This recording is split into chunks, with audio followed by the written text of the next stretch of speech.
नमस्कार छात्रों, राधा कृष्ण के ऑनलाइन पोर्टल पे आपका हार्दिक स्वागत है। मैं हूं तौफीक खान। देखिए, पिछली वीडियो में हमने नील्स बोर जो परमाणु की संरचना को समझाने का अंतिम और लास्ट सिद्धांत था, नील्स बोर की परिकल्पना, उसके बारे में पढ़ा था कि नील्स बोर की परिकल्पना से स्पष्ट हो गया था कि वास्तव में परमाणु का आकार होता कैसा है और परमाणु में कितनी कक्षाएं होती हैं, इनको इलेक्ट्रॉन भरने में किस तरह से इनको व्यवस्थित किया जाता है। तो ये चीज हमने पढ़ी थी। अब देखिए, इन चारों जो हमने नियम पढ़े हैं, जो परमाणु के बारे में जो सिद्धांत पढ़े हैं, परिकल्पना जो हमने पढ़ी है, परमाणु मॉडल जो हमने पढ़े हैं, इनसे ये स्पष्ट हो गया कि परमाणु का आकार होता कैसे है। और 19वीं शताब्दी के प्रारंभ में जो हमने थॉमसन का परमाणु मॉडल पढ़ा था, उसमें ही हमें पता लग गया था कि दो अन्य कण इलेक्ट्रॉन और प्रोटॉन की खोज हो चुकी थी। तो इलेक्ट्रॉन और प्रोटॉन तो हमारे पास परमाणु के अंदर हैं, लेकिन अब क्या होगा, अब हम आगे जब हमने परमाणु की संरचना को समझने के लिए सारे सिद्धांत और परिकल्पना और मॉडलों को हमने समझ लिया, तो इसके बाद हम देखते हैं कि एक अलग शब्द है न्यूट्रॉन। यानी परमाणु संरचना के बाद एक नए अपरमाणु कण को खोजा गया जिसे न्यूट्रॉन कहा जाता है। अब ये किस तरह से खोजा गया, किसने ये खोजा था, इसके बारे में पूरी डिटेल हम लोग पढ़ेंगे। देखिए, होता यूं था कि ये जो न्यूट्रॉन है ये आवेशित नहीं होता, इसमें कोई आवेश नहीं होता, क्योंकि आवेश के बारे में तो हम पढ़ चुके हैं कि आवेश केवल दो प्रकार का होता है, धनावेश और ऋणावेश, तीसरा कोई आवेश होता ही नहीं है।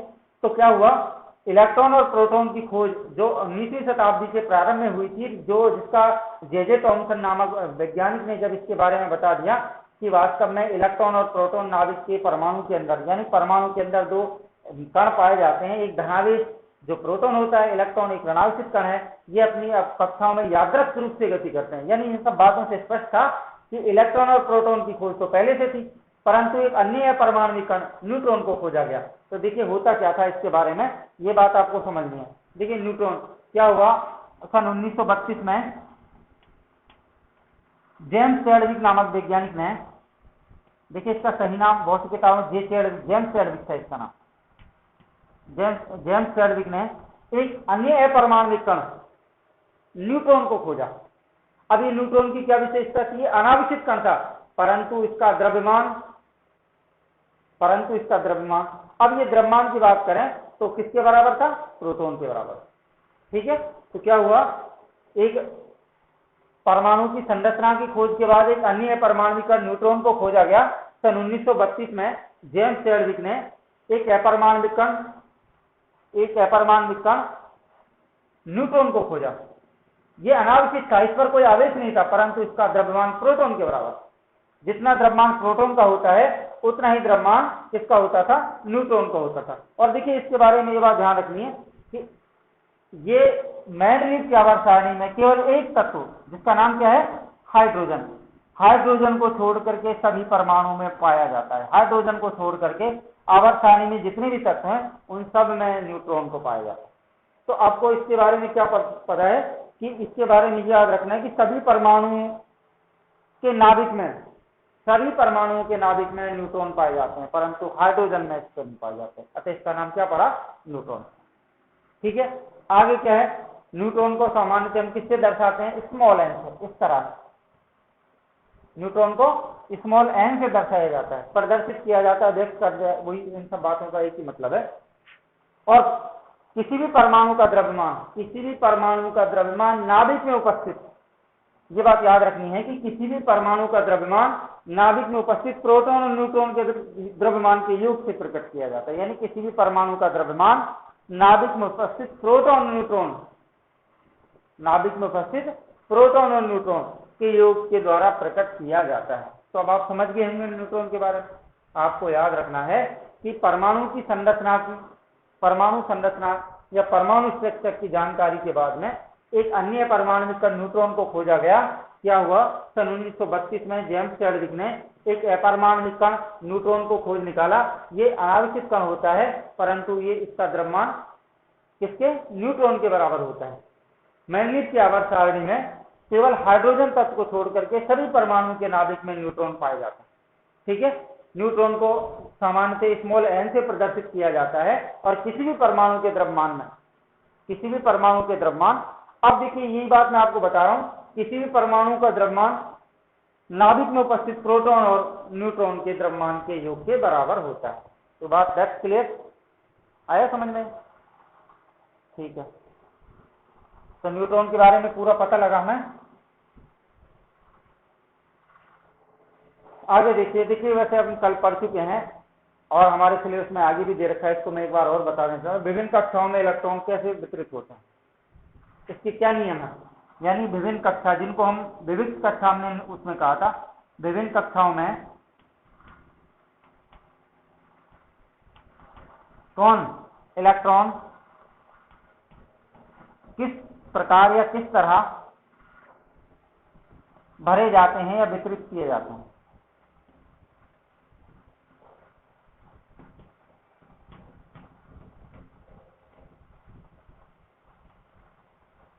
ठीक है, क्या कह रहा है हमसे, कह रहा है विभिन्न कक्षाओं में इलेक्ट्रॉन कैसे वितरित किए जाते हैं। देखिए मैं आपको कल बता चुका हूं इसके बारे में कि विभिन्न कक्षाओं, हमने पढ़ा है नील्स बोर की परिकल्पना में कि इलेक्ट्रॉन जो है कुछ निश्चित कक्षाओं में चक्कर लगाते हैं, जिन्हें विविध कक्षा या ऊर्जा स्तर या कोश कहा जाता है। अब वो हमसे कह रहा है कि इन ऊर्जा स्तरों, विविध कक्षाओं या ऊर्जा स्तर, विभिन्न कक्षाओं या विविध कक्षाओं में इलेक्ट्रॉन कैसे भरे जाते हैं, वितरित कैसे हो जाते हैं। देखिए सबसे पहले मैं आपको बता देता हूं, इन इलेक्ट्रॉन, इन कक्षाओं में जिनको हम विविध कक्षा, ऊर्जा स्तर या कोश कह रहे हैं, इनमें इलेक्ट्रॉन भरने के तरीका कोई ऐसा नहीं था। इसके लिए हमने कल बोर और बरी, इन दोनों के नियमों के आधार पर इनको हमने भरना शुरू किया था। तो यानी बोर और बरी के संकल्पनाओं के अनुसार किसी भी इलेक्ट्रॉन की किसी भी कक्षाओं में, यानी विविध कक्षाओं में इलेक्ट्रॉन निम्न प्रकार से भरे जाते हैं, जिनके निम्नलिखित नियम। अब वो नियम क्या है आपको ये लिखना है। पहले जो मैं हिंदी बोल रहा हूं आपको ये लिखना है कि विभिन्न कक्षाओं में इलेक्ट्रॉन किस प्रकार वितरित किया जाता है। याद रखना है कि विविध कक्षाएं, जिन्हें ऊर्जा स्तर या कोश भी कहते हैं, में इलेक्ट्रॉनों का विवरण बोर तथा बरी के नियम अनुसार किया जाता है। बोर बरी के नियम अनुसार किया जाता है, जिनके नियम निम्नलिखित हैं। अब उन नियमों को हमें याद रखना है कि नियम होते कौन कौन से हैं। आपको याद रखना है, इन नियमों के अनुसार किसी भी कक्षा में उपस्थित अधिकतम इलेक्ट्रॉनों की संख्या को, इन कक्षाओं में उपस्थित इलेक्ट्रॉनों की अधिकतम संख्या को एक सूत्र होता है, कौन सा, 2n² द्वारा, एक सूत्र 2n², ये सूत्र आपको याद रखना है। यानी क्या कह रहा है, हमसे कह रहा है कि इन नियमों के अनुसार किसी भी कक्षा में उपस्थित अधिकतम इलेक्ट्रॉनों की संख्या को सूत्र 2n² द्वारा व्यक्त किया जाता है। यानी इस 2n² से कल मैंने तुम्हें भरना बताया था, ये जो सूत्र, इसके नियमों को मैं लिखवा रहा हूं कि ये किसी भी कक्षा में इलेक्ट्रॉनों का वितरण एक विशेष सूत्र 2n² द्वारा भरा जाता है। आपको याद रहे कि जहां n कक्षा की संख्या या ऊर्जा स्तर है, जो n है ना, ये वाला n क्या है, जहां n कक्षा, जिनको हम कोश भी कहते हैं, कक्षा की संख्या, जहां n क्या है, कक्षा की संख्या, या क्या है, ऊर्जा स्तर कहलाता है। वो हमें पता है आपको, पहला नियम तो इसका ये था। अब इसका देखिए दूसरा नियम क्या कह रहा है, हमें याद रखना है। इनके आधार पर हम भर सकते हैं। जैसे 2n² में k के लिए मैं निकालूं तो k के लिए 2 आएगा, l के लिए 8 आएगा, m के लिए 18 आएगा और n के लिए 32 आएगा। कल मैं तुम्हें बता चुका हूं, निकाल के, एक बार आपको फिर समझ नहीं आ रहा तो इसमें भर लेते हैं। देखिए मैंने कल कक्षाएं बनाई थी, मैं कक्षाओं को यहाँ बना रहा हूँ। देखिए पहली कक्षा 1, l, m और n, ये 4 कक्षाएं हैं। इनको k, l, m और n कक्षा, इनको क्रम से मैं 1, 2, 3, 4 भी कहता हूं। अब मैं मुझे k कोश की कक्षा निकालनी है, प्रथम कक्षा जो k है इसका निकालना है। तो k कितने नंबर पे आता है, 1 नंबर है, यानी n का मान k के लिए कितना होगा, 1 होगा। 2, 1 का स्क्वायर, 1 का स्क्वायर 1 होता है, बराबर 2। तो k कक्षा में इलेक्ट्रॉनों की संख्या कितनी आ गई, 2। ठीक है, इसी प्रकार अगर मैं निकालूं l कोश की, l कितने नंबर पर आता है, 2 नंबर, तो n का मान कितना होगा, 2, इसका 2 दूनी 4, 4 दूनी 8, l का मान कितना आ गया, 8। ठीक है, इसी प्रकार मैं m की निकालूं, m कितने नंबर पर रहती है, तो n का मान कितना होगा, 3 होगा, इसका करूंगा तो 3, 3 तिया 9, 9 दूनी 18। ठीक है, तो इसका मान कितना है, m का मान 18। इसी प्रकार मैं n की निकालूं, n कितने नंबर पर है, 4 नंबर पर, तो n का मान कितना हो जाएगा, 4, यहाँ रखूंगा 4, 4 गुना 4 16, 16 दूनी 32, n का मान कितना आया, 32। तो इस तरह से हम इससे सूत्र जो 2n² है, जो बोर बरी के नियम से हमें प्राप्त हुआ था, इसके अनुसार हम किसी भी कोश के लिए हम इलेक्ट्रॉनों की संख्या ज्ञात कर सकते हैं। अब देखिए इसका दूसरा नियम क्या है। दूसरा नियम मैं आपको बता रहा हूं, सबसे भारी कोश में इलेक्ट्रॉनों की संख्या अधिकतम 8 होगी। ठीक है। इसी प्रकार इसका जो तीसरा नियम है, तीसरा नियम क्या कह रहा है, किसी परमाणु के दिए गए कोष में इलेक्ट्रॉन उस स्थान तक लेते हैं जब तक कि पहले स्थान वाला पूरी तरह से नहीं भर जाता। अब मैं वही चीज तुम्हें बता रहा था, जैसे मैं अब यहाँ पे वो क्या कह रहा है कि इलेक्ट्रॉन जब तक दूसरी कक्षा में भरे नहीं जाएंगे जब तक कि पहली कक्षा पूर्ण ना हो जाए। इसका मतलब यह हुआ, इससे स्पष्ट होता है कि इलेक्ट्रॉन किसी कक्षा में क्रम अनुसार भरे जाते हैं, एक सही क्रम से भरे जाते हैं। जैसे मैं तुम्हें वही बात बता रहा हूं, सोडियम का भरना है मुझे। अब सोडियम का परमाणु क्रमांक 11, परमाणु क्रमांक को सोडियम को मैं तुम्हें बता रहा हूं, इनकी कक्षा में इलेक्ट्रॉन भरेंगे दो, तो के कोष में, एल कोष में 8 और एम कोष में 1 बचेगा। अब मैं इन तीनों कक्षाओं को दोबारा से यहाँ तुम्हें, मैं पहले वैसे तुम्हें बता चुका हूँ, एक बार और सुन लीजिए। अब मैं अगर सोडियम का भरना चाहूँ तो देखिए सोडियम की के कक्षा एल, एम और एम, तो इसमें कितने भरे जाएंगे, 2 इलेक्ट्रॉन के कोष में, ये भर दिए मैंने। एल में कितने, एक के कोष है, एल कोष में कितने भरे जाएंगे, 2 2 2 4 2 6 और 2 8। भाई दोनों कक्षाएं भर गई, के कोष भर गया, एल कोष भर गया। अब एम में कितना बचा, 1 कोष। अब देखिए ऐसा नहीं है कि एम में तो 1 भर गया, अब मैं एन कोष को भरूं, जब तक एम कोष पूरा नहीं होगा, इसमें 18 इलेक्ट्रॉन पूरे नहीं आ जाएंगे, तब तक इसमें कोई इलेक्ट्रॉन भरा नहीं जाएगा। इससे स्पष्ट होता है कि किसी भी कक्षा में इलेक्ट्रॉन क्रमानुसार भरे जाते हैं। तो ये 3 नियम थे विभिन्न कक्षाओं में इलेक्ट्रॉन भरने के। अब अगला बिंदु और देखते हैं हम, अगला है संयोजकता। ये संयोजकता क्या होती है देखते हैं इसके बारे में। संयोजकता क्या है, संयोजकता के बारे में मैं तुम्हें बता चुका हूं कि संयोजकता क्या होती है। अब देखिए इनको बाद में दे रखा है, लेकिन इनका उपयोग पहले हो गया था, क्योंकि जब हमने रासायनिक समीकरणों के द्वारा रासायनिक सूत्र बनाना सीखा था तो बिना संयोजकता के वो कैसे संभव थे। अगर आपसे किसी तत्व का सूत्र आता है लेकिन आपसे उसकी संयोजकता नहीं आती, तो फिर आप उनको रासायनिक सूत्रों में कैसे कन्वर्ट करते। अब इनका उपयोग तो पहले था, ये बाद है इनके बारे में पढ़ रहे हैं, थोड़ा सा सही क्रम नहीं पाठ्यक्रम में, ठीक है। देखते हैं फिर अगला बिंदु है संयोजकता। संयोजकता के बारे में आपको बता चुका हूँ, सारा मैंने कंप्लीट पढ़ा है संयोजकता के बारे में। सुन लो एक बार दोबारा से, संयोजकता की परिभाषा क्या है। देखिए मैं तुम्हें बता चुका हूँ, पिछली वीडियोज आप चेक करके देख सकते हो। संयोजकता क्या है, संयोजकता के बारे में पढ़ा था। इसकी 2 परिभाषाएं। पहली परिभाषा क्या है, किसी तत्व के ऊपर उपस्थित आवेश ही उस तत्व की संयोजकता कहलाता है। यानी किसी तत्व के ऊपर कितना आवेश लिखा हुआ है, अगर 1 लिखा हुआ है तो 1 है, 2 लिखा हुआ है तो 2 है, 3 लिखा हुआ है तो 3। हाँ ये अलग बात थी, जो प्लस में है माइनस में है, वो प्लस होगी तो प्लस लिखा होगा, माइनस होगी तो माइनस। यानी किसी तत्व के ऊपर उपस्थित आवेश ही उस तत्व की संयोजकता कहलाती है। वही चीज देखिए सोडियम के ऊपर लिखा हुआ है 1+, तो मैं क्या समझूं, इसकी संयोजकता 5 है। संभव है, नहीं होगा। जितना लिखा हुआ है, यानी किसी तत्व के ऊपर जितना आवेश आपको नजर आ रहा है उतना ही आवेश उसकी संयोजकता को बतलाता है। मैग्नीशियम की बात करूं, मैग्नीशियम के ऊपर लिखा हुआ है, तो मैं इसकी संयोजकता 50 समझ लूं, नहीं होगा, जितना लिखा हुआ है। बात करूं मैं एल्यूमिनियम की,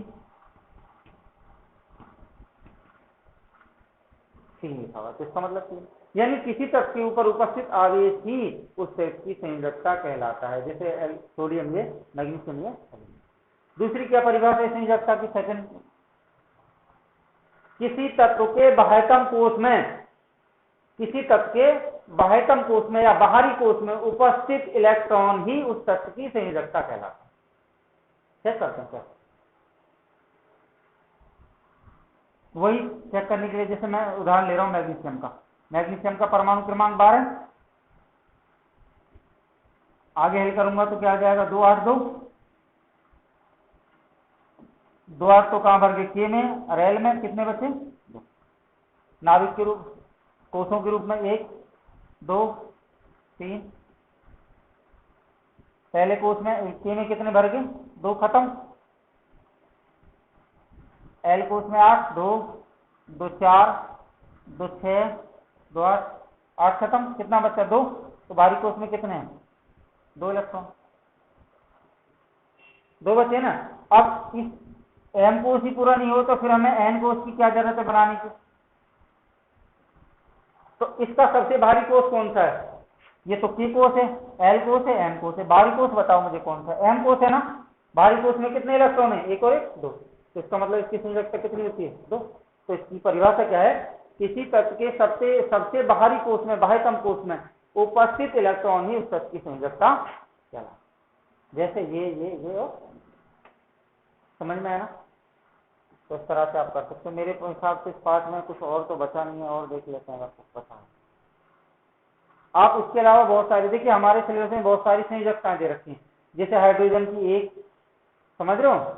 इसी प्रकार हीलियम की 0 होती है, लिथियम की 1 होती है, बेरिलियम की 2, बोरॉन की 3। आप देखिए पेज नंबर किताब में, आप कोई भी पेज में, मेरे हिसाब से 58 पेज चेक करना, 50 पेज पे इनकी संयोजकताएं क्रम से लिखा रखी हैं। उन संयोजकताओं को आप याद कर सकते हो, देख सकते हो। ठीक है, आप उनको एक बार उसकी सारणी आप उतार लेना। 58 पेज का हमें 9th क्लास के सिलेबस में दे रखा है, उसको आप अच्छी तरह से उतार लेना, याद कर लेना। वो वैसे भी याद करने, क्योंकि जब हम रासायनिक सूत्र बनाएंगे तब भी हमें इन संयोजकताओं की आवश्यकता होती है। ठीक है, तो दैट्स ऑल। जो कुछ बचा है कल पढ़ेंगे।